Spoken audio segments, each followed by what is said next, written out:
I had just came home from a business trip in Phoenix, Arizona, and I began to feel sick. And on that trip, I had ended a fast where I was just eating vegetables and fruits for 18 days. And came home, I began to feel sick all through the weekend. I told my wife I wasn't feeling good. I didn't really know what was going on, but I was just going to try to shake it off. And we went through the whole weekend, came to church on Sunday, began to feel even worse. Monday morning, I had a really bad headache, and I get headaches on a normal basis, but this was a headache that I knew it was different than anything before. And I drove myself to the emergency room to find out I had swine flu, the H1N1. And the doctor gave me some medicine, told me to go home. I should be okay in a matter of time. I went home, rested the rest of the evening, took the medicine he gave me. Then the next morning, I woke up feeling even worse through the night, and I drove myself back I had somebody take me this time back to the emergency room, and to find out I had pneumonia along with the H1N1. And then the doctor gave me the option to stay in the hospital for a few days and try to heal, or to go home and relax and stay on medication. So that's what I did. Being stubborn, I wanted to go home. I didn't want to stay in the hospital. Over the next 2 days, I stayed, for the most part, drugged up and out of it. Due to being sick, the sickness continuing to get worse and the medicine taking effect just completely wiped me out for a couple days. Then finally on Thursday, I had felt really bad while I was by myself all day because my wife was at work and nobody else was around. That Thursday afternoon, I began to feel really bad, and my wife was at work. I knew my mom, which they lived down the street at that time. I called her and said that you guys need to come here because I don't know what's going on. I can barely breathe. I'm feeling worse by the minute. Her and my uncle got there to my house, and I was, from what I was told, because this is about the point where I don't really remember everything. I was in and out so much. I was pretty much leaning over the chair, struggling to breathe, and my uncle even told me later that I had a strange aroma in the room just from the sickness and the infection in my body. Well, from there, they took me to the emergency room, or they called an ambulance. I was taken to the emergency room to find out I had swine flu and double pneumonia, and that the doctor was going to keep me in the hospital until I got better. That evening, late at night, they put me in a regular hospital room. Then a couple hours later, they realized that this wasn't going to cut it, so they put me in immediate care.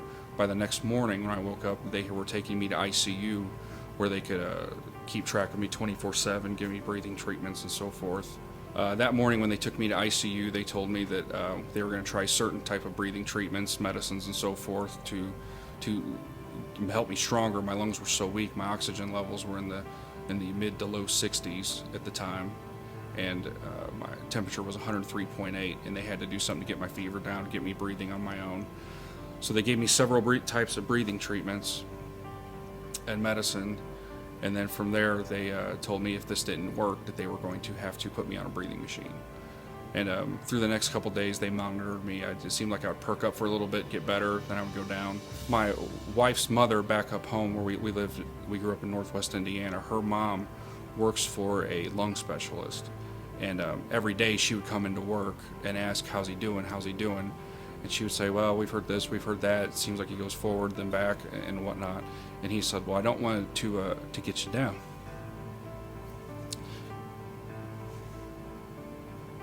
Sorry. But the chances of him pulling through this are very slim. And we'll just continue to pray, and hopefully that things will get better, but we're just trying to tell you not to get your hopes up. And through the whole process was something that doesn't normally happen to me, but I had a vision or a dream or what have you call it, where there was an angel wrestling with a demon fighting for my life, and Jesus was standing in the back with his arms folded with a sarcastic look, saying that this is nothing, we can take care of this with no problem. And that night I had called a friend through a couple days there. Pastor Larry from here came to see me and pray for me. Another friend from church, Calvin, came to see me and pray for me twice. And I had friends, people I hadn't heard from in years, calling me, texting me, sending me messages on the internet saying, we love you, praying for you, and just completely overwhelmed me because a lot of the messages I got were people I hadn't talked to in years. One night I'd sent a friend a text message and said, hey, can you get a group of guys together, come and pray, I'm ready to leave this place tonight.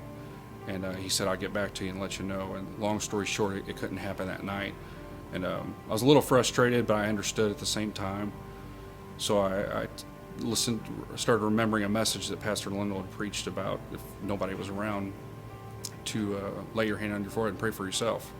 And that's what I did for one of the first times in my life. Instead of asking somebody to pray for me, I put my hand on my forehead and began to pray for myself for complete healing, because I was ready to go. I did not want to be there, and I knew that this was not going to last.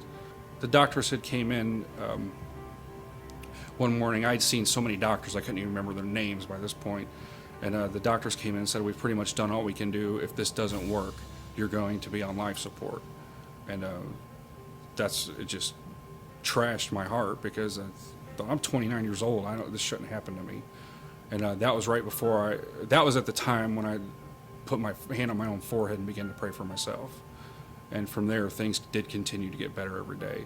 I didn't even know this until after the situation. I knew I was in bad shape, but I didn't know that I was actually knocking on heaven's door and didn't even realize it. Shortly after that, I had opened up my laptop, turned on some music, and just began to pray and worship and spend some alone time with God. Then the nurse even came in and to check on me and asked if I was okay, because I know she probably thought I was crazy. And I told her I was fine, that I was just spending some quiet time with God. The next morning, things began to perk up a little bit better each day. For the whole entire time I was in the hospital for 10 nights, 6 of those were in ICU. 2 days, I believe it was 2 days, within 48 hours after me praying for myself, when no one could make it at that time, they told me I was strong enough to go into a regular hospital or to an intermediate care room. So from there, I went to an immediate care room for the next 4 days until I would be released to go to the hospital. I'm a pretty optimistic person. I always believe that there's always another alternative if you're facing something negative. And I almost had anger build up inside of me and said, I'm not going to take this. I'm just not going to deal with it. And I knew that God could heal me. I'd seen things done before where God had healed people, brought people out of not just physical health situations, but out of really bad legal situations, personal situations, what have you. And I knew that God would do this for me, and that I began to ask and believe.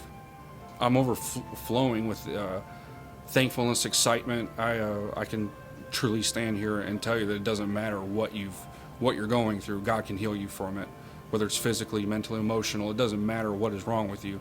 God can heal you through it and bring you through it. And it doesn't matter what you've done or where you've been. God can pull you through anything.